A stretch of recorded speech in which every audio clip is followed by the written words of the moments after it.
This is Andy Dufresne, a successful bank vice president, but his life shatters when he is accused of a brutal crime, the murder of his wife and her lover. The prosecutor paints a chilling picture of a cold-blooded killer. He claims Andy fired 8 shots from a 6-shot revolver, emptying the gun, reloading, and shooting each victim again. Andy calmly denies it, but the evidence is overwhelming. The judge sees him as an icy and remorseless man. He is handed 2 life sentences, one for each victim. His life as a free man is over. He arrives at Shawshank Prison, a terrifying new world. The veteran inmates call the new arrivals fresh fishes.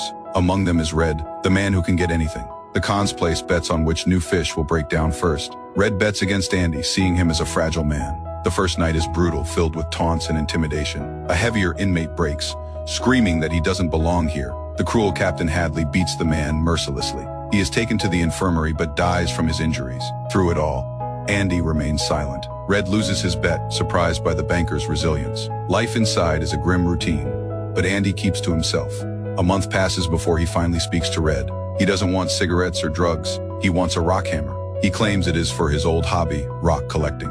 Red is suspicious, thinking it could be a weapon or an escape tool. But Andy's calm demeanor is strangely convincing. Red agrees to get the hammer for $10. His quiet confidence and unusual walk set him apart. He walks like a free man in a park, not a prisoner. But prison is no fairy tale world. Andy is targeted by a gang known as the Sisters. They ambush him in the laundry room, beating him brutally. This becomes a horrific routine for 2 years. But in the spring of 1949, an opportunity arises. A volunteer crew is needed to resurface a factory roof. Andy, Red, and their friends get the outdoor detail. While working, they overhear Captain Hadley complaining. He has inherited $35,000, but will lose a huge chunk to taxes. In a bold move, Andy approaches the notoriously cruel guard. He is dangling over the roof's edge, but he offers financial advice. He explains a legal way for Hadley to keep all the money. He'll do the paperwork for a small price, 3 beers apiece for each of his co-workers. The deal is struck. The next day, they're drinking ice-cold beer on the roof. For a brief moment, they feel like free men. And Andy, sitting in the shade, smiles. He did it just to feel normal again. This act changes everything for Andy. The guards realize his value, but the Sisters haven't given up. They corner him again, but Andy fights back with cold intelligence. He is beaten severely and spends a month in the infirmary. But Captain Hadley gets his revenge for Andy. The gang's leader, Boggs, is beaten so badly he'll never walk again. The Sisters never touch Andy again. Warden Norton notices Andy's skills. He reassigns Andy to the prison library with an old inmate, Brooks. This becomes his new office for doing taxes for every guard in the prison. Andy decides to expand the library, writing a letter a week to the state senate for funds. Years pass, the prison sees a tragic event. Brooks, after 50 years inside, is granted parole, but he is terrified.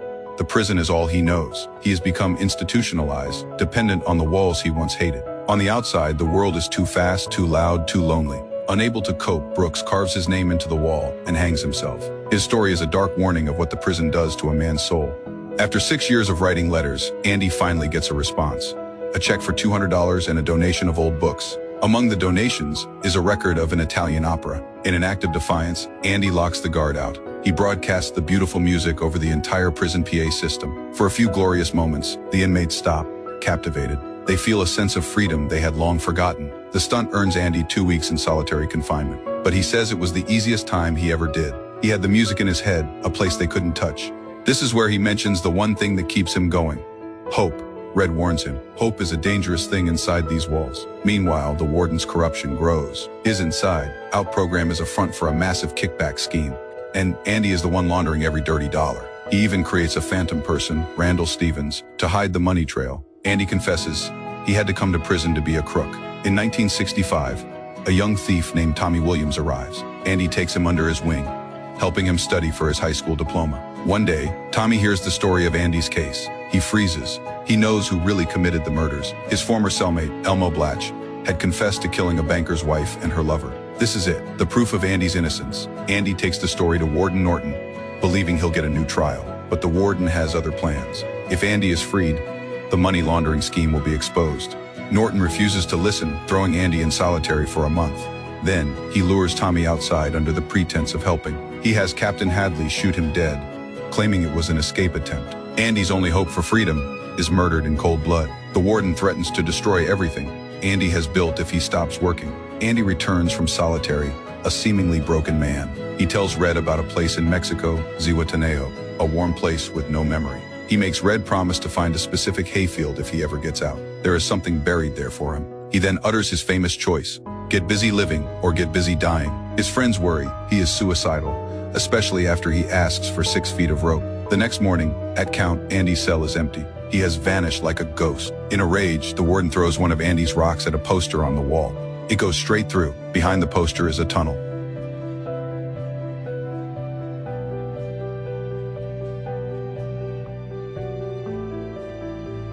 Andy used that tiny rock hammer to dig his way out over 19 years. That night, he switched the warden's ledger with his own Bible, and he wore the warden's freshly shined shoes. He crawled to freedom through 500 yards of sewer pipe, coming out clean on the other side. The next morning, as Randall Stevens, he visits a dozen banks. He withdraws over $370,000 of the warden's dirty money. Then he mails the warden's ledger to a newspaper. The scandal breaks. Captain Hadley is arrested. When the police come for Norton, he takes his own life. Years later, Red faces his 40-year parole hearing. This time, he speaks from the heart, expressing true regret. He is approved.